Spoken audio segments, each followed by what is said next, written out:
அஸ்ஸலாமு அலைக்கும் வரஹ்மத்துல்லாஹி வரகாத்துஹு. அல்ஹம்துலில்லாஹ் நஹ்மதுஹு வ நஸ்தஈனுஹு வ நஸ்தக்ஃபிருஹு வ நுஅ்மினு பிஹி வ நதவக்கலு அலைஹி வ நஊது பில்லாஹி மின் ஷுரூரி அன்ஃபுஸினா வ மின் ஸய்யிஆத்தி அஅமாலினா. மை யஹ்திஹில்லாஹு ஃபலா முதில்ல லஹு வ மை யுத்லில்ஹு ஃபலா ஹாதிய லஹு. வ அஷ்ஹது அன் லா இலாஹா இல்லல்லாஹு வஹ்தஹு லா ஷரீக லஹு வ அஷ்ஹது அன்ன முஹம்மதன் அப்துஹு வ ரசூலுஹு அம்மா பஅத். فقد قال الله تعالى في محكم تنزيله العظيم والفرقان المجيد. أعوذ بالله من الشيطان الرجيم. بسم الله الرحمن الرحيم. يا أيها الذين آمنوا كتب عليكم الصيام كما كتب على الذين من قبلكم لعلكم تتقون. قال نبينا رسول الله صلى الله عليه وسلم: من لم يدع قول الزور وعمل به فليس لله حاجة أن يدع طعامه وشرابه.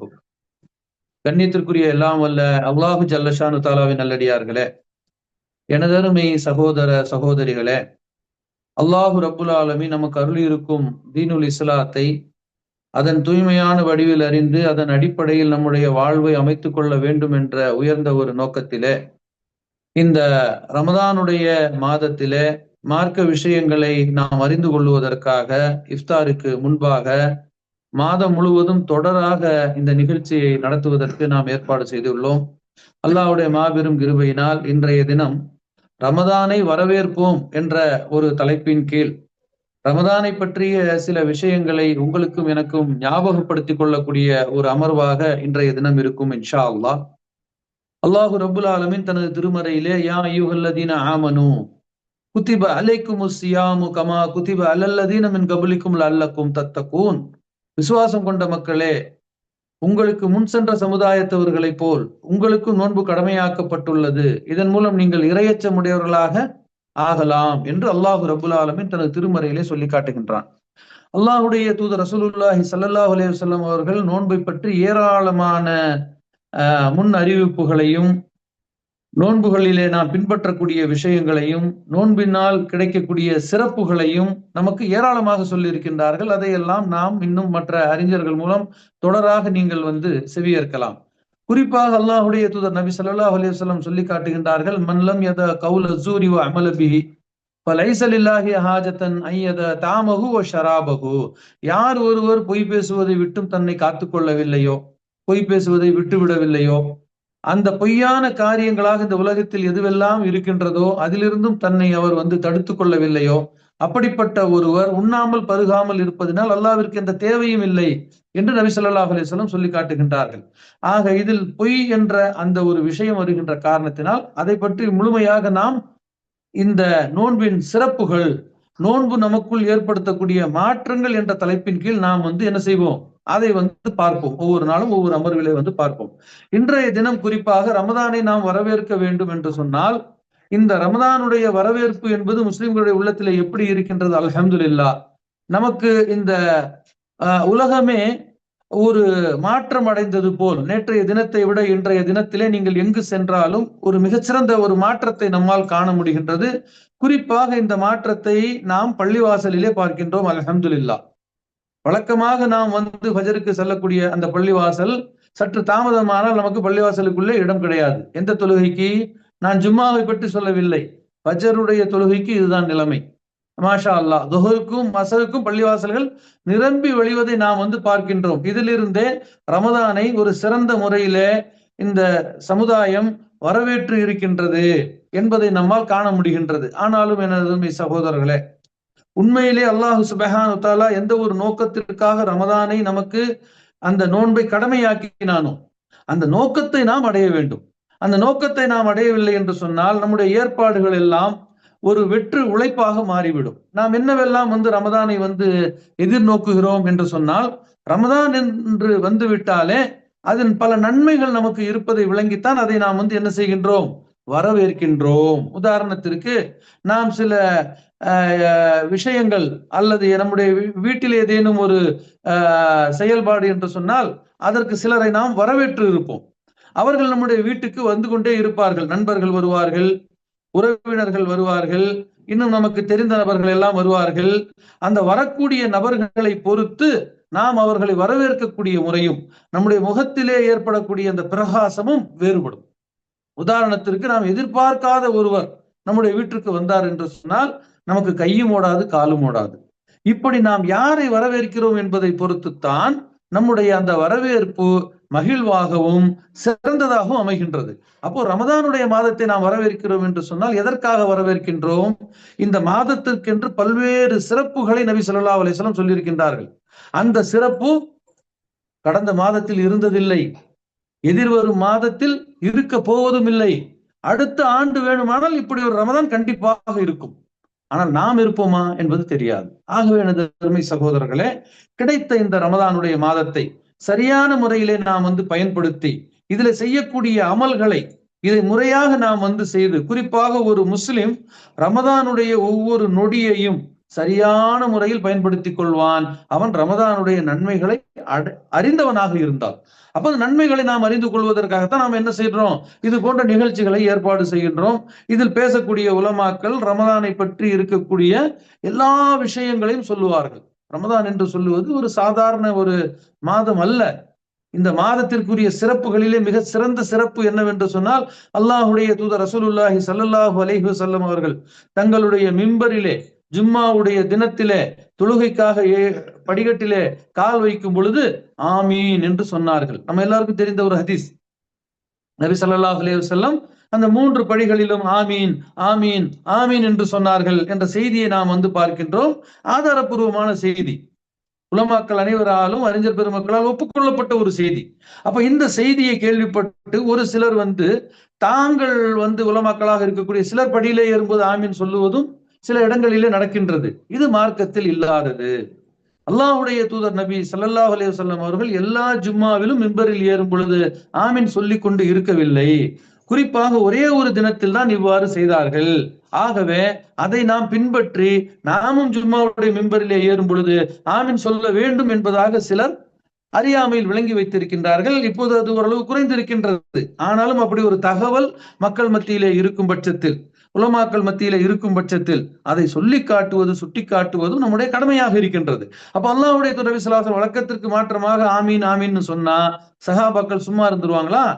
இருக்கவில்லை. தொழுகை முடிந்த உடனே அல்லாஹ்வுடைய தூதரே, வழக்கத்திற்கு மாற்றமாக இன்றைய தினம் நீங்கள் இந்த மிம்பரிலே ஏறும் பொழுது ஆமீன் ஆமீன் ஆமீன் என்று சொன்னீர்களே, எதற்காக சொன்னீர்கள் என்று கேட்கிறார்கள். கேட்டவுடன் அல்லாஹ்வுடைய தூதர் ரசூலுல்லாஹி ஸல்லல்லாஹு அலைஹி வஸல்லம் சொல்லி காட்டுகின்றார்கள், நான் என்னுடைய குத்பா பிரசங்கத்திற்காக அந்த மிம்பரிலே காலை எடுத்து வைக்கும் பொழுது ஜிப்ரீல் அலைஹிஸ்ஸலாம், வானவர்களுடைய தலைவர், மலக்குகளுடைய தலைவர், வஹியை கொண்டு வரக்கூடிய மிக சிறந்த ஒரு வானவர், அந்த மலக்கு நிற்கின்றார்கள்.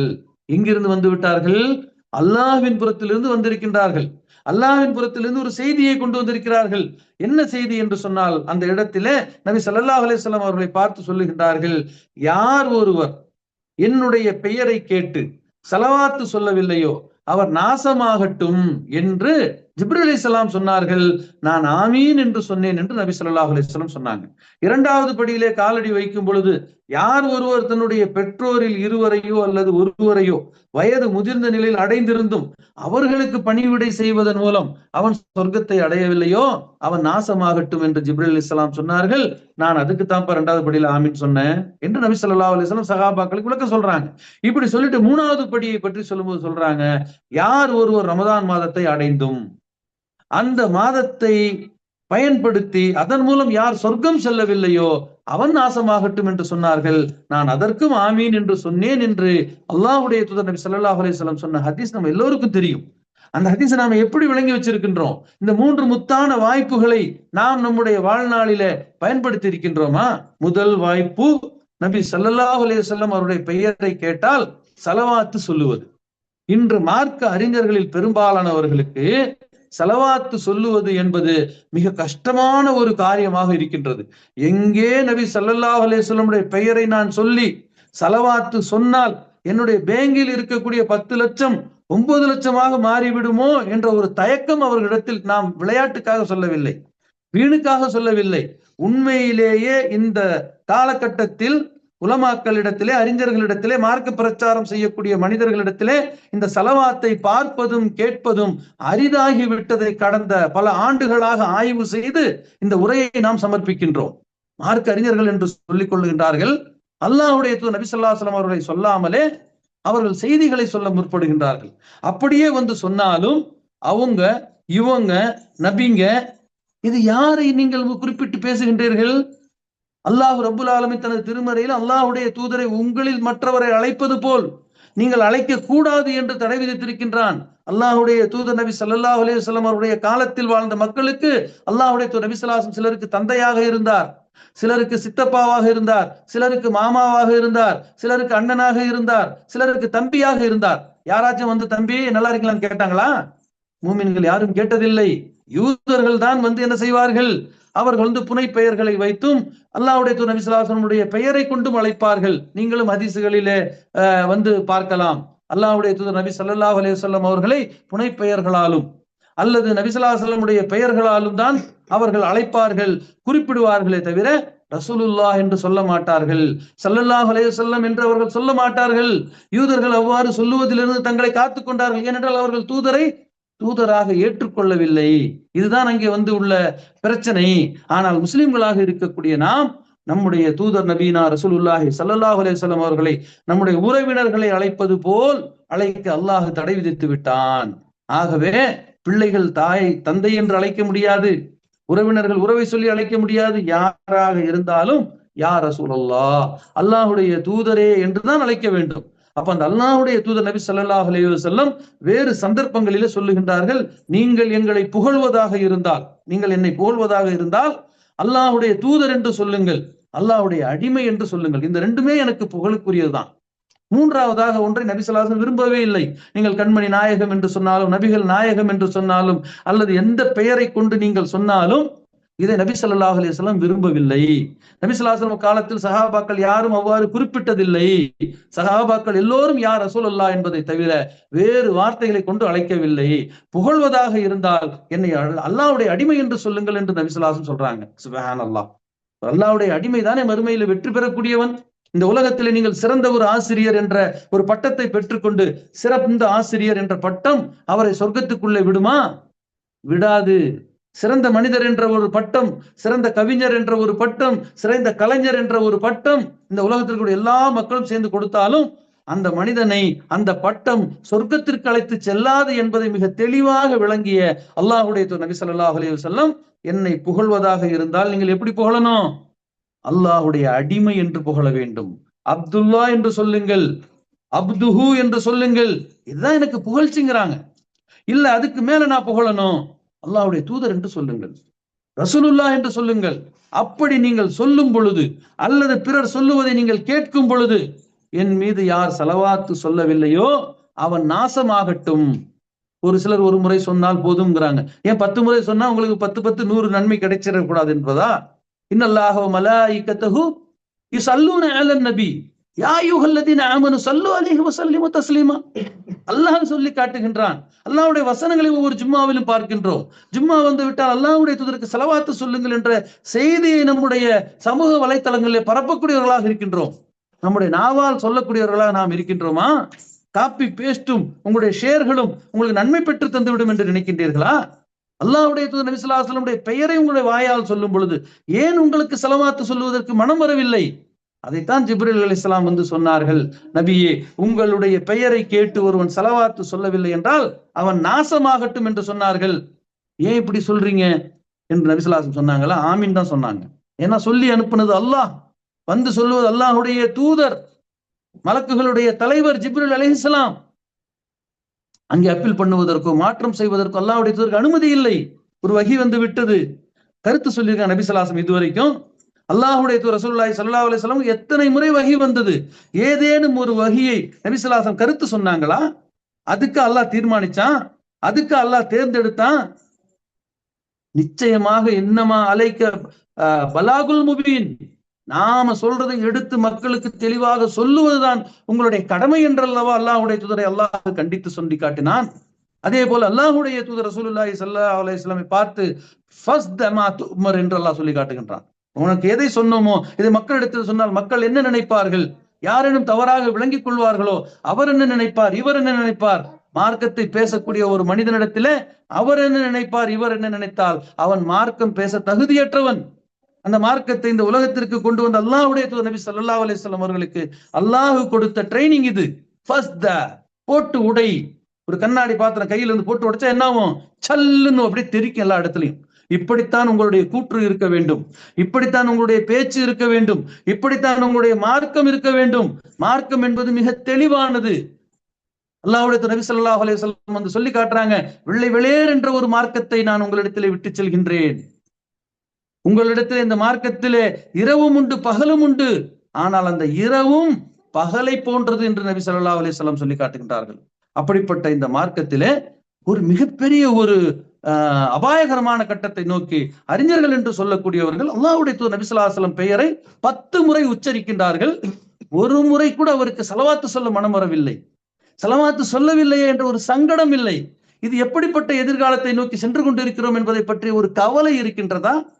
எந்த ஒரு கவலையும் இல்லை. ஆகவே நறுமை சகோதரர்களே, அல்லாஹ்வுடைய தூதர் நபி ஸல்லல்லாஹு அலைஹி வஸல்லம் சொல்லி காட்டுகின்றார்கள், யார் என்னுடைய பெயரை கேட்டு அல்லது என்னுடைய பெயரை உச்சரித்து ஸலவாத்து சொல்லவில்லையோ அவன் நாசமாகட்டும் என்று அல்லாஹ்வின் புறத்தில் இருந்து ஜிப்ரீல் அலைஹிஸ்ஸலாம் வந்து சொன்னார்கள்.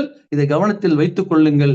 யாராக இருந்தாலும் மார்க்கம் பேசக்கூடியவர்கள் அல்லாஹ்வுடைய தூதர் நபி ஸல்லல்லாஹு அலைஹி வஸல்லம் அவருடைய பெயரை சொல்லும் பொழுது நபிகள் நாயகம் என்றோ, நபி அவங்க என்றோ, நபி அவர்கள் என்றோ சொல்லாதீர்கள். அல்லாஹ்வுடைய தூதர் என்று சொல்லுங்கள், ரசூலுல்லாஹ் என்று சொல்லுங்கள். அப்போதுதான் பிற மத மக்களுக்கும் அவர் யார் என்பது தெரியும். நீங்க நபிகள் நாயகம்னு சொன்னா யாருக்கு தெரியும்? நம்ம நாட்டுல நாயகங்களுக்கு பஞ்சமா வாப்பா நாயகத்திலிருந்து தொடங்கி எத்தனையோ நாயகங்கள் இருக்கின்றார்கள். அப்ப 10ஓட 11 அத்தோட இது ஒண்ணு, இவரும் ஒரு நாயகம். இதனால தானே வந்து ஒன் ஹூஸ் ஃபாலோ முஹம்மது என்று முஸ்லீமுக்கு வந்து டெபினேஷன் எழுதி வச்சான். யாரை கேட்டு எழுதுனான்? யாரை கேட்டு எழுதுகின்றான்? முகலாயர்கள் என்று சொல்வதை நாம் ஒப்புக்கொள்வதில்லை. நம்முடைய முன்னோர்கள் முகலாக இருந்திருக்கலாம், நம்முடைய முன்னோர்கள் முகலாயர்களாக இருந்திருக்கலாம், அவர்கள் இந்தியாவை ஆட்சி செய்திருக்கலாம். ஆனால் நாம் முகலாயர்களா? கிடையாது. நாம் முஸ்லிம்கள். நாம் ஒரு இனத்தை வைத்தோ, ஒரு மதத்தை வைத்தோ, ஒரு மனிதனை வைத்தோ பின்பற்றக்கூடிய மக்கள் என்று சொல்லிக் கொள்வதில் எங்களுக்கு எந்த பெருமையும் இல்லை. நாம் முஸ்லிம்கள், அல்லாஹ்விற்கு கட்டுப்பட்டவர்கள். ஆகவே நாம் அல்லாஹ்வுடைய தூதர் நபி ஸல்லல்லாஹு அலைஹி வஸல்லம் அவர்களை தூதராக பார்க்கின்றோம், அல்லாஹ்வுடைய அடிமையாக பார்க்கின்றோம். அவருடைய பெயரை எந்த ரூபத்தில் செவியேற்றாலும் ஸலவாத்து சொல்லுவோம். ஆகவே அல்லாஹ் தனது திருமறையிலே கட்டளை இடுகின்றான். எவ்வாறு கட்டளை இடுகின்றான்? இன்னல்லாஹ வ மலாயிகத்துஹு, நிச்சயமாக அல்லாஹும் அவனுடைய மலக்குகளும் அல்லாஹ்வுடைய தூதருக்காக அருளை தேடுகின்றார்கள், ஸலவாத்து சொல்லுகின்றார்கள். ஸல்லு அலன் நபி, இந்த தூதர் மீது நீங்கள் ஸலவாத்து சொல்லுங்கள். இன்னும் இந்த இடத்துல அல்லாஹ்வுடைய தூதர் நபி ஸல்லல்லாஹு அலைஹி வஸல்லம் சொல்லி காட்டுகின்றார்கள், என்னுடைய பெயரை கேட்டு ஸலவாத்து சொன்னால் அல்லாஹ் அவர்களுக்கு என்ன செய்கின்றான்? நன்மைகளை எழுதுகின்றான், பாவங்களை மன்னிக்கின்றான். எத்தனையோ நன்மைகளை அல்லாஹ் கொடுக்கின்றான். ஏன் கொடுக்கின்றான்? அப்படிப்பட்ட ஒரு சிறப்பு அந்த தூதருக்கு இருக்க போய்தான் அல்லாஹ் ரப்புல் ஆலமீன் அதை வந்து எடுத்து கூறினான். அதை இந்த ஹதீஸிலே நமக்கு மிக தெளிவாக சுட்டி காட்டப்படுகின்றது. அதற்கு அடுத்த ஒரு படிக்கட்டில் ஆமீன் சொல்லும் பொழுது, யார் ஒரு பெற்றோரை வந்து இருவரையோ அல்லது இருவரில் ஒருவரையோ வயது முதிர்ந்த நிலையில் அடைந்திருந்தும் சொல்றாங்க. உண்மைதானே? எல்லோரும் வந்து அவங்க வந்து வயது முதிர்ந்த நிலை பெற்றோரை அடைகிறோமா? அதுக்கு முன்னாலே பெற்றோரை இழந்து விட்டவர்கள் எத்தனையோ பேர் இருக்கிறோம். அப்ப அது இருந்தும் நீங்கள் அந்த பெற்றோரை வந்து பேணி பாதுகாப்பதன் மூலம் சொர்க்கம் அடையவில்லை என்று சொன்னால் அவர்கள் நாசமாகட்டும் என்று அல்லாஹ் சொல்லி அனுப்புறோம். அல்லாஹ்வுடைய தூதர் ஜிப்ரீல் அலைஹிஸ்ஸலாம், அல்லாஹ்வுடைய தூதர் முஹம்மது நபி ஸல்லல்லாஹு அலைஹி வஸல்லம் இடத்துல வந்து சொல்றாங்க, யார் ஒருவர் தன்னுடைய பெற்றோரை வயது முதிர்ந்த நிலையிலே இருவரையோ அல்லது ஒருவரையோ அடைகிறான், அப்போ அது அவனுக்கு சொர்க்கம் செல்லக்கூடிய ஒரு வாய்ப்பு. அதை அவன் முறையாக பயன்படுத்திக் கொள்ள வேண்டும். அவர்களிடத்தில் எவ்வாறு பணிவாக நடந்து கொள்ள வேண்டும்? சூரா பனி இஸ்ராயீல் எடுத்து படிச்சு பாருங்க. இம்மா யபுலுகன்ன இந்தக்கல் கிபர அஹதுஹுமா அவ் கிலாஹுமா வலா தகுல்லஹுமா உஃப், நீங்கள் அவர்களை ஒருபோதும் மனதால் அல்லது நீங்கள் வந்து அதை வெறுக்கக்கூடிய எந்த ஒரு வார்த்தையும் சொல்லி விடாதீர்கள். அவர்களிடத்திலே கூலு கௌலன் கரீமா, அவர்களிடத்திலே மென்மையான பேச்சை கொண்டு பேசுங்கள். வக்ஃபிது லஹுமா ஜனாஹ துல்லி மினர் ரஹ்ம, உங்களுடைய கருணையுடைய இறக்கைகளை அவர்கள் மீது நீங்கள் பரத்தி விடுங்கள். வலா தகுல்லஹுமா உஃப் என்று அல்லாஹ் சொல்லி காட்டுறான். எந்த ஒரு சந்தர்ப்பத்திலும் பெற்றோரை வந்து நாம் சீ என்று ஒதுக்கி விடக்கூடாது, சீ என்று சொல்லிவிடக் கூடாது. அப்படி சொல்லாமல் அவர்களை பேணி பாதுகாத்தோம் என்று சொன்னால் அதன் மூலம் சொர்க்கம் உறுதி என்று சொல்லக்கூடிய அந்த செய்தியைத்தான் இந்த ஆமீனிலே அல்லாஹ்வுடைய நபி ஸல்லல்லாஹு அலைஹி வஸல்லம் சொல்லி காட்டுறாங்க. யார் உங்களிலே பெற்றோர் இன்னைக்கு இருக்கிறாங்களோ அவர்களிடத்தில் நல்ல முறையில் நடந்து கொள்ளுங்கள். இது உங்களுக்கு ஒரு வாய்ப்பு, சொர்க்கம் செல்ல ஒரு வாய்ப்பு. இதை நீங்கள் முறையாக பயன்படுத்திக் கொள்ளவில்லை சொன்னால் நாளை மறுமை நாளிலே மிகப்பெரிய நஷ்டத்துக்கு ஆளாகி விடுவீர்கள். மூன்றாவது படியிலே கால் எடுத்து வைக்கும் பொழுது அல்லாஹ்வுடைய நபி ஸல்லல்லாஹு அலைஹி வஸல்லம் ஆமீன் என்று சொன்னதற்கான காரணத்தை சொன்னார்கள். யார் ஒருவர் ரமதானுடைய மாதத்தை அடைந்தோ நாசமாகட்டும் என்று நான் என்று சொன்னேன் என்று நபி ஸல்லல்லாஹு அலைஹி வஸல்லம் சொல்லுகிறார்கள் என்று சொன்னால், எனது அருமை சகோதர சகோதரிகளே, இந்த மாதத்தை பயன்படுத்துவதன் மூலம் நாம் சொர்க்கம் செல்ல முடியும் என்ற உத்தரவாதத்தை அல்லாஹ்வும் அல்லாஹ்வுடைய நபி ஸல்லல்லாஹு அலைஹி வஸல்லம் நமக்கு வந்து தர்றாங்க. இதா ஜா ரமதானு ஃபுதிஹத் அப்வாபஸ் ஸமாய், வானத்தின் வாயில்கள் எல்லாம் திறக்கப்படுகின்றன. வகல்லகத்தில் அப்வாபி ஜஹன்னம், நரகத்தினுடைய வாயில்கள் மூடப்படுகின்றன. அப்போ கடந்த மாதத்தில் இல்லாத ஒரு சிறப்பு, இந்த மாதத்திலே சொர்க்கத்தின் வாயில்கள் திறக்கப்படுகின்றன. அந்த விரும்பிய வாசல் வழியாக நுழையக்கூடிய வாய்ப்புகள் நமக்கு தாராளமாக்கப்படுகின்றன. அடுத்த மாதத்தில் அந்த வாய்ப்பு நமக்கு இல்லை என்று சொன்னால் இந்த மாதத்தை நாம் வந்து வரவேற்காமல் இருக்க முடியுமா? இந்த மாதத்தை நாம் ஏன் வென்றோம்? இந்த மாதத்தை ஏன் எதிர்பார்த்து கொண்டிருந்தோம்? இன்னொரு சந்தர்ப்பத்தில் நபி ஸல்லல்லாஹு அலைஹி வஸல்லம் சொல்றாங்க, உண்மையிலேயே ரமதானுக்குள்ள நன்மையை பற்றி நீங்கள் அறிவீர்களே ஆனால், அப்படின்னா என்ன? இது நாள் வரைக்கும் யாருக்கும் தெரியலன்னு தான் அர்த்தம்.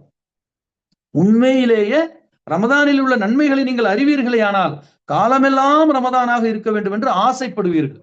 அல்ஹம்துலில்லாஹ், அவ்வாறு காலமெல்லாம் ரமதானாக இருக்க வேண்டும் என்று யாரெல்லாம் ஆசைப்படுகின்றோமோ அவர்கள் எல்லாம் இந்த ரமலானின் நன்மைகளை அறிந்தவர்கள், புரிந்தவர்கள், தெரிந்தவர்கள், அதை கொண்டு செயல்படுத்தக்கூடியவர்கள். அதை ஒரு விஷயத்தை நாம் தெரிந்து கொள்வதற்கு ஒரு நன்மை, அதை செயல்படுவதற்கு பன்மடங்கு நன்மையாகவே இந்த ரமலானுடைய மாதத்தின் சிறப்பு என்று சொன்னார். இந்த மாதத்தின் மூலம் நாம் சொர்க்கம்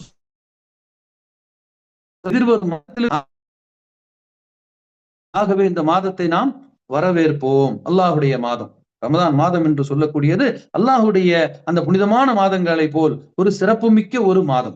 அப்போ அல்லாஹ்விடத்திலே ஒரு சிறப்புமிக்க மாதம் ஏன் எது என்று கேட்டால், அல்லாஹு ரப்புல் ஆலமீன் சொல்லி காட்டுகின்றான், ஷஹரு ரமதான் அல்லதி உன்சில ஃபீஹில் குர்ஆன் ஹுதல் லின்னாஸ். இந்த உலகத்தில் இருக்கக்கூடிய மாந்தர்களுக்கெல்லாம் நேர்வழி காட்டும் பொருட்டு நாம் ஒரு குர்ஆனை இறக்கி அருளி இருக்கின்றோம். அந்த குர்ஆனை முதலாக நாம் இறக்கியது இந்த மாதம் என்று அல்லாஹ் சொல்லி காட்டுகின்றான். அது ஒரு இரவு, அது பின்னால வரும். அப்ப இந்த மாதம் தான் அந்த சிறப்புக்குரியதாக இருக்கின்றது. ஆகவே அல்லாஹ்வுடைய தூதர் நபி ஸல்லல்லாஹு அலைஹி வஸல்லம் இந்த மாதத்திலே ஒரு ஆண்டு முழுவதும் வந்த குர்ஆனுடைய வசனங்களை ஜிப்ரீல் அலைஹிஸ்ஸலாம் இடத்திலே ஓதி காண்பிப்பார்கள் என்ற அடிப்படையிலே நாம் அதிகமாக குர்ஆனை ஓதுகின்றோம். நன்மை, அல்ஹம்துலில்லாஹ். ஆனால் அல்லாஹ்வுடைய தூதர் நபி ஸல்லல்லாஹு அலைஹி வஸல்லம் குர்ஆனை ஓதுதல் என்பதை எல்லா மாதங்களிலும் ஓதக்கூடியவர்களாகத்தான் இருந்தார்கள். எவ்வாறு அவர்கள் தங்கள் இரவு தொழுகையை அமைத்துக் கொண்டார்கள்? நபி ஸல்லல்லாஹு அலைஹி வஸல்லம் ரமலானிலே என்ன செய்தார்கள்? இரவு தொழுகையை சிறப்பான முறையிலே மக்களையும் வரவழைத்து தொழ வைத்தார்கள். ஆனால் இது நபி ஸல்லல்லாஹு அலைஹி வஸல்லம் ரமலானுக்கு என்று கண்டுபிடித்த தொழுகையா? ரமலானுக்கு என்று சிறப்பான தொழிலை நபி ஸல்லல்லாஹு அலைஹி வஸல்லம் வாழ்நாளில் அன்றாடம் தொழுத தொழுகை. இது பின்வரும் காலத்திலே உள்ள ஹதீஸ்களிலே மிக தெளிவாக கூறுகின்றார்கள். ஆயிஷா ரலியல்லாஹு அன்ஹா அவர்களிடத்திலே வந்து அல்லாஹ்வுடைய நபி ஸல்லல்லாஹு அலைஹி வஸல்லம் தொழுகை ரமதானில் எவ்வாறு இருந்தது, ரமதான் அல்லாத காலத்தில் எவ்வாறு இருந்தது என்பதை தெரிந்து கொண்டு அதன் அடிப்படையிலே அமல் செய்ய வேண்டும் என்பதற்கு கேள்வி கேட்கின்றார்கள். ஆயிஷா ரலியல்லாஹு அன்ஹா இடத்திலே கைஃபகான ஸலாத்தி ஃபீ ரசூல் கைஃபகான ஸலாத்தி ரசூலுல்லாஹி ஃபிர் ரமதான், அல்லாஹ்வுடைய தூதர் நபி ஸல்லல்லாஹு அலைஹி வஸல்லம் அவருடைய தொழுகை ரமதானில் எவ்வாறு இருந்ததுன்னு கேள்வி கேட்கிறாங்க. ஆயிஷா ரலியல்லாஹு எடுத்தவொன்னு பதில் சொல்றாங்க, அது என்ன ரமதானில், ரமதானிலும் ரமதான் அல்லாத காலங்களிலும் அல்லாஹ்வுடைய தூதர் ரசூலுல்லாஹி ஸல்லல்லாஹு அலைஹி வஸல்லம் உடைய தொழுகை ஒரு போலவே இருந்துச்சு, எந்த வித்தியாசமும் கிடையாது. இன்னைக்கு நம்ம விழுந்தடிச்சு போற மாதிரி எல்லாம் ரமலானுக்கு நபி ஸல்லல்லாஹு அலைஹி வஸல்லம் விழுந்தடிச்சு போகல, எல்லா நாட்களும் இப்படித்தான் தொழுதார்கள். ஆனாலும் இந்த மாதத்தில் அவ்வாறு தொழுவதற்கு, இரவிலே வணங்குவதற்கு நபி ஸல்லல்லாஹு அலைஹி வஸல்லம் நமக்கு ஆர்வமூட்டி இருக்கின்றார்கள். மன் சாம ரமதான ஈமானன் வ இஹ்திசாபா குஃபிர லஹு மா தகத்தம மின் தம்பிஹி.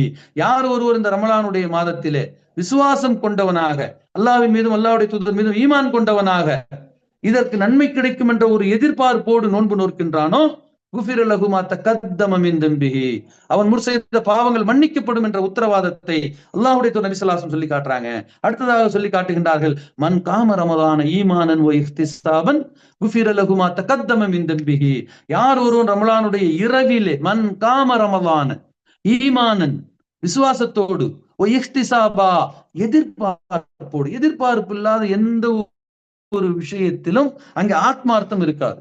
நீங்கள் ஒரு பணிபுரியக்கூடிய கம்பெனியில நீங்கள் பணிபுரிகின்றீர்கள், மாதம் முடிந்தவுடன் உங்களுக்கு சம்பளம் கிடைக்கும் என்ற எதிர்பார்ப்பு. நீங்கள் படிக்கக்கூடிய பள்ளிக்கூடத்திலே தேர்வு எழுதினால் அதற்கு பிறகு உங்களுக்கு மதிப்பெண் கிடைக்கும், அடுத்த கிரேடுக்கு நாம் சென்று விடுவோம் என்ற அந்த எதிர்பார்ப்பு தான் உங்களை படிக்க வைக்கும், எழுத வைக்கும். ஆகவே எந்த ஒரு எதிர்பார்ப்பும் இல்லை என்று சொன்னால் மனிதன் எந்த நன்மையான காரியங்களின் பக்கம் தங்களை செலுத்த மாட்டான். இந்த உலகமே ஒரு ஏதேனும் ஒன்றை எதிர்பார்த்துதான் ஏங்கிக் கொண்டு இருக்கின்றது.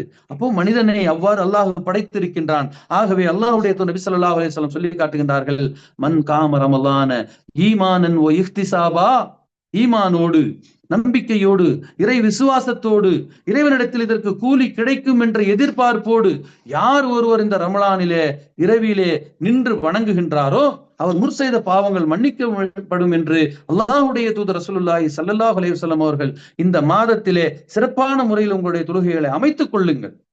இரவிலே நின்று நீங்கள் வணங்குங்கள். உங்களால் முடிந்த அளவு நீங்கள் இரவிலே நின்று வணங்குங்கள். களைப்படையும் வரை உங்களுடைய இறைவனை வந்து வணங்குங்கள் என்று நபி ஸல்லல்லாஹு அலைஹி வஸல்லம் நீண்ட நெடிய நேரம் நின்று இந்த இரவு தொழுகையிலே நமக்கு வந்து முன் வழிகாட்டி சென்று இருக்கின்றார்கள். ஆகவே அருமை சகோதரர்களே, ஏனைய நாட்களிலும் நாம் இரவிலே நின்று வணங்கலாம். அந்த எல்லா சந்தர்ப்பங்களிலும் அல்லாஹ் வந்து முதல் வானத்திலே வந்து நம்முடைய பிரார்த்தனைகளை அங்கீகரிப்பதற்கு தயாராக இருக்கின்றான். ஆனால் ரமலானில் உள்ள சிறப்பு என்னவென்று சொன்னால், இந்த ரமலானிலே நின்று வணங்கினால் நம்முடைய பாவங்கள் எல்லாம் மன்னிக்கப்பட்டு விடும். உண்மையிலே சிந்தித்து பார்க்க வேண்டிய ஒரு விஷயம். பாவங்கள் மன்னிக்கப்படுவது என்பது ஒரு சாதாரண விஷயமா? யாராச்சும் நம்முடைய பாவங்களை வந்து சாதாரணமாக மன்னித்து விட முடியுமா? ஒருவருக்கு வந்து நம்மிடத்தில் இருக்கக்கூடிய காசு பணத்தை கொடுத்து நம்முடைய பாவங்களை வந்து கழித்து விட முடியுமா? யாருக்கேனும் நாம ஏதாச்சும் வந்து நம்முடைய சொத்தை எழுதி வைத்து நம்முடைய ஏடுகளில் இருக்கக்கூடிய பாவங்களை குறைத்து விடவோ அல்லது அழித்து விடவோ நமக்கு யாரேனும் சிபாரிசு செய்ய முடியுமா? முடியாது. என தர்மி சகோதரர்களே, நம்முடைய அமல்கள் அல்லாமல், இறைவனுடைய அருள் அல்லாமல் நம்முடைய பாவங்களை எதுவுமே மன்னிக்காது, எப்போதுமே மன்னிக்காது. அது சாத்தியமும் இல்லை. இது அல்லாஹ் தனது திருமறையிலே மிக தெளிவாக சொல்லி காட்டுகின்றான். அல்லாஹ்வை தவிர உங்களுடைய பாவங்களை மன்னிப்பவன் யார்? அல்லாஹ் கேள்வி கேட்கிறான். இந்த உலக மக்கள் எல்லாரையும் பார்த்து அல்லாஹ் கேள்வி கேட்கிறான். சொல்லு, உன்னுடைய பாவத்தை இந்த உலகத்துல யார் மன்னிப்பா? இந்த உலகத்துல மிக சிறந்த தலைவனாக இருக்கிறான், உன்னுடைய பாவத்தை மன்னித்து விடுவானா? மிக சிறந்த வந்து ஒரு டாக்டரா இருக்கிறான், உன்னுடைய பாவத்தை மன்னித்து விடுவானா? உன்னுடைய நெருங்கிய நண்பனாக இருக்கிறான், விடுங்க. உங்களுடைய சொந்த தாய் உங்களுடைய பாவங்களை குறைக்க முடியுமா? முடியாது. ஓ மையகு பிற துணுவை இல்லல்லா, அல்லாஹ் மறுபடி சொல்றான். யாரை வந்து நீ அல்லாஹ்வை தவிர உன்னுடைய பாவத்தை மன்னிக்க கூடியவன் யார்? அதனால தூபு இல்லல்லாஹ், அல்லாஹ்விடத்திலே நீங்கள் பாவ மன்னிப்பு தேடுங்கள். அல்லாஹ்விடத்திலே நீங்கள் உங்களுடைய எல்லா பாவங்களையும் நீங்கள் மன்னிப்பு தேடுங்கள். உடனே மனுஷன் என்ன நினைக்கிறான்? நான் அதிகமான பாவம் செய்து விட்டேன், நான் அதிகமான தவறு செய்து விட்டேன், கடந்த காலங்களில் நான் முறையாக தொழவில்லை, ஒழுங்காக நோன்பு நோக்கவில்லை, என்னுடைய பாவத்தை அல்லாஹ் எப்படி மன்னிப்பான் என்று இவன் சொன்னால் இதனுடைய அர்த்தம் என்ன? அப்ப அல்லாஹ் மன்னிக்க மாட்டான் என்று சொன்னால் நீ வேறொரு இடத்தில் போய் மன்னிப்பு கேட்கலாம் என்று நினைக்கின்றாயா? நிச்சயமாக அல்லாஹுதான் மன்னிக்க கூடியவன், அவனை தவிர மன்னிக்க கூடியவன் வேறு யாரும் இல்லை. யா அல்லாஹ், நீதான் என்னுடைய பாவங்களை மன்னிக்க வேண்டும் என்று அல்லாஹ்விடத்திலே நீங்கள் நெருங்க வேண்டும். அதற்காகத்தான் அல்லாஹ் ரப்புல் ஆலமீன் தன்னை பற்றி சொல்லும் போது சொல்லி காட்டுகின்றான். யா இபாதி அல்லதீன அஸ்ரஃபு அலா அன்ஃபுஸிக்கும் லா தக்னது மின் ரஹ்மத்தில்லா. தங்களுக்கு தாங்களே அநீதி இழைத்துக் கொண்டவர்கள் யார்? இறைவனுக்கு புரிய வேண்டிய வணக்கங்களை கடந்த காலங்களில் யார் முறையாக பேணவில்லையோ அவன் தனக்குத்தானே அநீதி இழைத்துக் கொண்டவன். கடந்த ஓராண்டு காலமாக நான் முறையாக தொழவில்லை. இந்த உலகத்துல யாருக்கு நஷ்டம்? என்னுடைய குடும்பத்துல யாருக்கு நஷ்டம்? என்னுடைய சொந்தத்துல யாருக்கு நஷ்டம்? யாருக்கு நஷ்டம் இல்லை, எனக்கு தான் நஷ்டம். கடந்த ஆண்டிலே நான் வந்து ரமலானில் சில நோன்புகளை விட்டு விட்டேன், அதை முறையாக பேணவில்லை. யாருக்கு நஷ்டம்? எனக்கு தான் நஷ்டம். அல்லாஹ் பாதுகாக்கணும். அப்ப எந்த ஒரு நன்மையான காரியமாக இருந்தாலும் இன் அஹ்சன்தும் அஹ்சன்தும் லி அன்ஃபுஸிக்கும், நீங்கள் ஒரு நன்மையை செய்தால் உங்களுக்கு நீங்கள் செய்து கொள்ளுகிறீர்கள். இன் அசாத்தும் ஃபலஹா, நீங்கள் தீமை செய்தாலும் அப்படித்தான். ஆகவே கடந்த காலங்களிலே நான் நன்மைகளை செய்யவில்லை, இறை வணக்கத்தை முறையாக புரியவில்லை, ஆகவே என்னுடைய பாவத்தை அல்லாஹ் எப்படி மன்னிப்பான் என்று கேட்டால் அல்லாஹ்வை தவிர மன்னிப்பவன் யார்? அப்ப அல்லாஹ் சொல்லி காட்டுகின்றான், யா இபாதி அல்லதீன அஸ்ரஃபு அலா அன்ஃபுஸிக்கும், தங்களுக்கு தாங்களே அநீதி இழைத்துக் கொண்ட அல்லாஹ்வின் அடியார்களே, லா தக்னது மின் ரஹ்மத்தில்லாஹ், அல்லாஹ்வுடைய ரஹ்மத்திலே நீங்கள் நம்பிக்கை இழந்து விட வேண்டாம். ஒரு நம்பிக்கை இழந்துட்டா போச்சு. அப்ப அந்த நம்பிக்கையோடு தான் நீங்க என்ன செய்யணும்? நோன்பு நோக்கணும். ஈமானன் வ இஹ்திசாபன்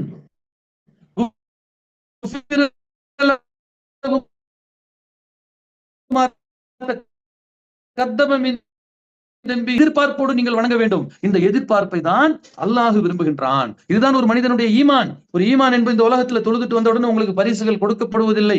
தொழாதவர்களை பிடித்து உடனே தண்டிப்பதில்லை. 2024 ஆண்டு முடிந்து விட்டதா, இந்த ஆண்டில் யார் எத்தனை பேர் தொழுதிருக்கிறார்கள் என்று தேர்வு செய்து ஏதேனும் பரிசு கொடுக்கப்பட்டதா? கிடையாது. தொழாதவர்களுக்கு தண்டனை கொடுக்க எதுவும் கிடையாது. எல்லாம் எப்ப கிடைக்கும்?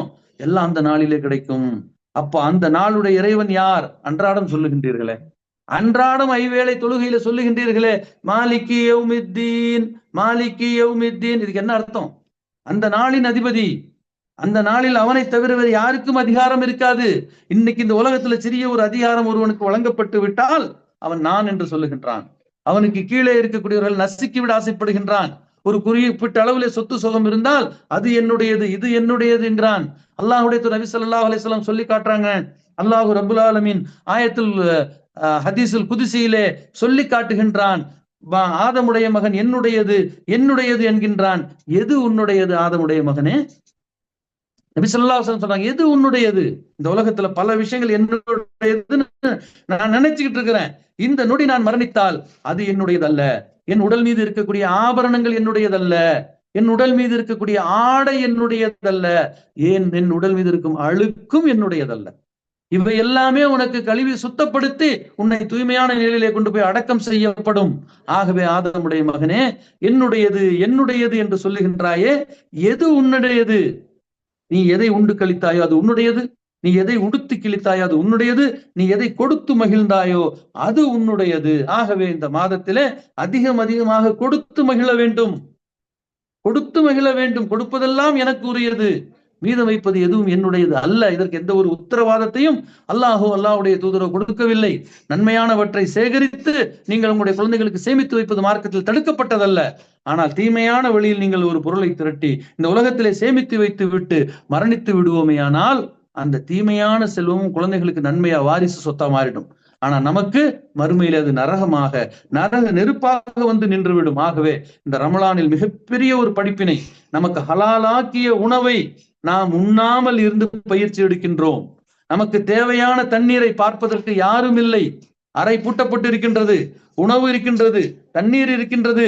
நீங்கள் திருமணம் செய்த மகர் கொடுத்து திருமணம் செய்த மனைவி இருக்கிறாள். உங்களை நீங்களே தடுத்துக் கொள்ளுகின்றீர்கள். காரணம், வல்ல அல்லாஹ் ரப்புல் ஆலமீன் நம்மை பார்த்து கொண்டிருக்கின்றான். ஆகவே எனதருமை சகோதர சகோதரிகளே, இந்த ரமலானை நாம் வெறுமனே வரவேற்கவில்லை. என்னில் ஒரு மாற்றத்தை இந்த ரமலான் கண்டிப்பாக, நேற்றிலிருந்து இன்று ஒரு மாற்றம் என்னிடத்தில் இருக்கின்றது. என்னுடைய வணக்க வழிபாடுகளில் இருக்கின்றது, என்னுடைய செயல்பாடுகளில் இருக்கின்றது. இந்த செயல் தொடர்ந்து ஒரு மாத காலம் இந்த பயிற்சி எனக்கு வந்து கிடைக்கின்றது. இன்ஷா அல்லாஹ் இந்த பயிற்சியின் மூலம் அடுத்து வரும் 11 மாதம் அல்லாஹ் நாடி என்னை உயிரோடு வைத்திருந்தால் நான் யாரையும் வந்து என்ன செய்ய மாட்டேன், தவறான முறையில் பேச மாட்டேன், யாரையும் நான் இழிவாக கருத மாட்டேன், ஹராமான ஒரு பொருளையும் நான் உட்கொள்ள மாட்டேன், ஹராமான ஒரு பானத்தையும் நான் பருக மாட்டேன், ஹராமான வழியிலே சில உறவு நான் ஏறெடுத்து பார்க்க மாட்டேன். என்னுடைய பொருளாதாரம் எல்லாம் ஹலாலாக இருக்கின்றதா என்று நான் சரிபார்த்துக் கொள்வேன். எவ்வாறு ஒது செய்யும் பொழுது என்னுடைய ஒது சரியாக இருக்கின்றதா, சுஜூது செய்யும் பொழுது என்னுடைய 7 உறுப்புகளும் தரையில் படுகின்றதா என்று என்னை நான் சரிபார்த்துக் கொள்ளக்கூடிய மனிதன் என்னுடைய பேங்க் பேலன்ஸையும் சரிபார்க்க வேண்டும்.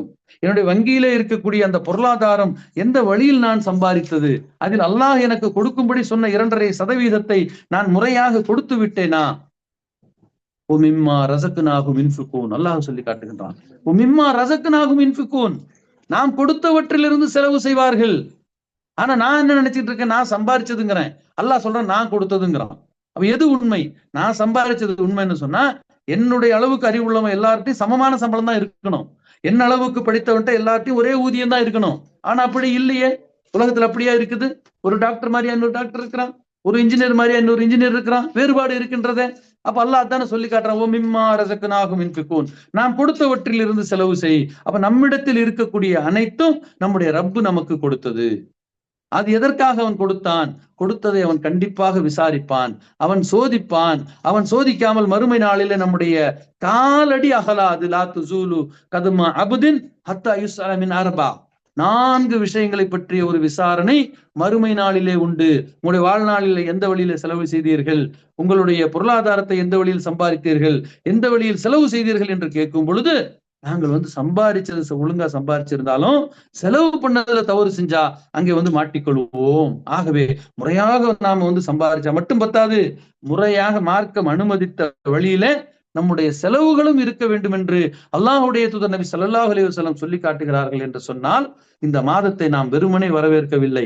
கொடுக்காதவனையும் இந்த மாதம் ஜக்காத்தை கொடுக்க வைக்கின்றது. கணக்கு பார்க்காதவனை இந்த மாதம் கணக்கு பார்க்க வைக்கின்றது. சதக்காவைகள் இரவிலும் பகலிலும் அல்லதீன யுன்ஃபிகூன அம்வாலஹும் பில்லைலி வன்னஹார் அல்லாஹ் சொல்லி காட்டுறான். அவர்கள் எப்படிப்பட்டவர்கள் என்று சொன்னால், அவர்கள் தங்களுடைய பொருளாதாரத்தை இரவிலும் வாரி வழங்குவார்கள், பகலிலும் வாரி வழங்குவார்கள். அவர்களுக்கு எந்த அச்சமும் இல்லை, பயமும் இல்லை. வலா ஹௌஃபுன் அலைஹிம் வலா ஹும் யஹ்ஸனூன். அல்லாஹ் சுப்ஹானஹு வ தஆலா வாக்களிக்கின்றான். இந்த உலகத்திலே தான தர்மங்களை முறையாக செய்யக்கூடியவர்களுக்கு எந்த நேரத்தில் மரணம் வந்தாலும் அவர்களுக்கு கவலை இல்லை, அவர்களுக்கு பயம் இல்லை. எவ்வாறு முழு வளர்ச்சி அடைந்த ஒரு குழந்தை தாயின் கர்ப்பத்தில் இருந்து வெளியே வருவதற்கு தயாராக இருக்கின்றதோ, இன்னும் சில நாட்கள் அங்கே இருக்க வேண்டும் என்று ஆசைப்படாதோ, வெளியே சென்றால் வெளியே சுவாசிப்பதற்கான உறுப்பு முறையாக இருக்கும், பார்ப்பதற்குரிய கண் தெளிவாக இருக்கும், கேட்கக்கூடிய காது இலகுவாக இருக்கும், நடக்கக்கூடிய கை கால்கள் எல்லாமே முழுமையடைந்து விட்டன. இப்போது தாயின் வயிற்றில் இருந்து நான் தாராளமாக வெளியேறலாம் என்று அந்த குழந்தை பிரசவத்திற்கு தயாராகின்றது. 7 மாதத்தில் ஒரு குழந்தை பிறந்து விட்டால் கூடாது என்கின்றோம், 9 மாதங்களுக்கு மேலாகிவிட்டால் தாமதிக்கவும் கூடாது என்கின்றோம். அது போலவே மறுமைக்கு தேவையான நற்காரியங்களை சேகரித்துக் கொண்ட ஒரு மனிதன் மறுமையை நோக்கி செல்வதற்கு அவன் தயாராக இருக்க வேண்டும்.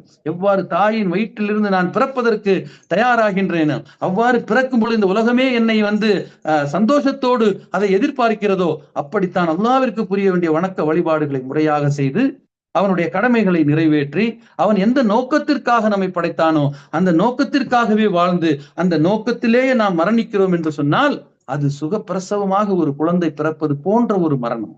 ஒரு மூமினின் மரணம் மறுமையின் ஜனனம். மறுமையில் நான் பிறக்க வேண்டும், மறுமையில நான் சொர்க்கத்தில் நுழைய வேண்டும் என்று சொன்னால் நான் இந்த உலகத்தில் மரணிக்க வேண்டும்.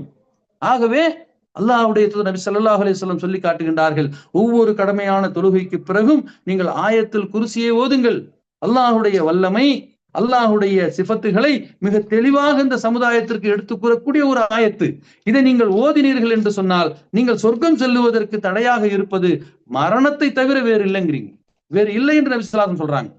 அப்போ ஒரு மனிதன் கடமையான தொழுகை தொழுகின்றான், அவன் ஆயத்துல் குர்சியை ஓதுகின்றான், அதற்கு பிறகு அவன் மரணிக்கிறான் என்று சொன்னால் அவன் சொர்க்கம் செல்வான் என்று நபி ஸல்லல்லாஹு அலைஹி வஸல்லம் சொல்லி காட்டுகின்றார்கள். ஆகவே எனது அருமை சகோதரர்களே, இந்த மாதத்தின் சிறப்புகள் என்பதை நாம் தொடராக அறிந்து கொள்ளவிருக்கின்றோம். அப்படிப்பட்ட பல்வேறு சிறப்புகள் நேற்றிலிருந்து இன்று என்னிடத்தில் ஏற்படுத்திய ஒரு மாற்றம் இந்த ஒரு மாதம் முழுவதும் தொடரும். அப்ப அந்த மாற்றத்தை நான் அப்படியே தக்க வைத்துக் கொண்டு அதன் அடிப்படையில் என்னுடைய செயல்பாடுகளை அமைத்துக் கொண்டு மீதம் வரக்கூடிய மாதங்களில் செயல்படுவதுதான் இந்த இறையச்சத்தின் நோக்கமே தவிர, இறையச்சம் என்பது அல்லாஹுவை அஞ்சி நீங்கள் செய்யக்கூடிய வணக்க வழிபாடுகளில் மட்டுமில்லை, அந்த வணக்க வழிபாடுகளின் பிரதிபலிப்பாக பிறரிடத்தில் நீங்களிடம் இருந்து வெளிப்படக்கூடிய செயல்பாடுகளை அல்லாஹு உற்று பார்த்து கொண்டிருக்கிறான் என்பதை கவனித்து, இன்னல்லாஹ கான அலைக்கும் ரகீபா, நிச்சயமாக அல்லாஹ் உங்களை கண்காணிக்கக்கூடியவனாக இருக்கின்றான். ஆகவே எனது அருமை சகோதர சகோதரிகளே, இந்த ரமதானுடைய மாதத்தை நாம் ஏன் வரவேற்கின்றோம், இந்த ரமதானுடைய மாதத்தை நாம் ஏன் சந்தோஷமாக நாம் நோன்பு நோக்கின்றோம், பட்டினி என்பது நமக்கு ஒரு சிறந்ததாக ஏன் படுகின்றது, அது ஏராளமான நன்மைகளை நமக்கு கொண்டு வருகின்றது, நம்முடைய சிந்தனையை தெளிவுபடுத்துகின்றது, நம்முடைய இபாதத்துகளை அதிகப்படுத்துகின்றது, நம்முடைய பொருளாதாரத்தை தூய்மைப்படுத்துகின்றது. எண்ணிலடங்கா நன்மைகளை கொண்டு வந்த இந்த மாதத்தை வரவேற்காமல் என்னால் எப்படி இருக்க முடியும்? ஆகவே எனது அருமை சகோதரர், எல்லா நாட்களிலும் நோன்பு திறப்பதற்கு முன்பு உள்ள அந்த நேரம் என்பது மிக சிறந்த ஒரு நேரமாக இருக்கின்றது. நோன்பு திறக்கக்கூடிய ஏற்பாடுகளையும் நீங்கள் முன்னரே முடித்துக்கொண்டு நோன்பு திறக்க 5 நிமிடங்களுக்கு முன் இருந்து அல்லாஹ் ஏற்றுக்கொள்ளக்கூடிய பிரார்த்தனைகளுக்குரிய நேரம் என்பதற்காக என்னுடைய உரையை நான் இத்தோடு முடித்துக் கொள்கின்றேன். நீங்கள் உங்களை பிரார்த்தனைக்கு தயார்படுத்திக் கொள்ளுங்கள். எல்லாம் வல்ல அல்லாஹு ரப்புல் ஆலமீன் எதை நாம் செவியேற்றோமோ அதை செயல்படுத்தி இம்மையிலும் மறுமையிலும் வெற்றி பெறக்கூடிய பாக்கியத்தை தந்தருள்வானாக. இதே போன்று நேரத்தில் இன்ஷா அல்லாஹ் இந்த மாதம் முழுவதும் தொடர் நிகழ்ச்சிகள் நடைபெறும். வெவ்வேறு மார்க்க அறிஞர்கள் பேசக்கூடியவர்களாக இருக்கின்றார்கள். அனைவரும் கலந்து கொண்டு சிறப்பித்து தருமாறு கேட்டுக்கொள்கின்றேன். வாஹிரு தஅவானா அல்ஹம்துலில்லாஹி ரப்பில் ஆலமீன். அஸ்ஸலாமு அலைக்கும் வரஹ்மத்துல்லாஹி வபரகாத்துஹு. ஜஸாக்கல்லாஹ் ஹைர் ஷேக். இன்ஷால்லா நாளைக்கு மீட்டிங் அஜ்மான்ல லைவா இருக்குது. யாருக்கு வாய்ப்பு முடியுதோ அதை கலந்துங்க இன்ஷால்லா. அஜ்மான் ஷார்ஜால உள்ள மக்கள் யார் இருந்தாலும் நம்ம பாகாசி பில்டிங்கு வந்துட்டீங்கன்னா இன்ஷா அல்லாஹ் லொகேஷன் எல்லாம் இதுல ஷேர் பண்றோம், குரூப்ல ஷேர் பண்றோம். வாய்ப்புல கலந்துக்கலாம் இன்ஷா அல்லாஹ். துஆ அதிகம் ஷேக். சுப்ஹானக அல்லாஹும்ம வ பிஹம்திக அஷ்ஹது அல்லா இலாஹா இல்லா அன்த அஸ்தக்ஃபிருக வ அத்தூபு இலைக். அஸ்ஸலாமு அலைக்கும்.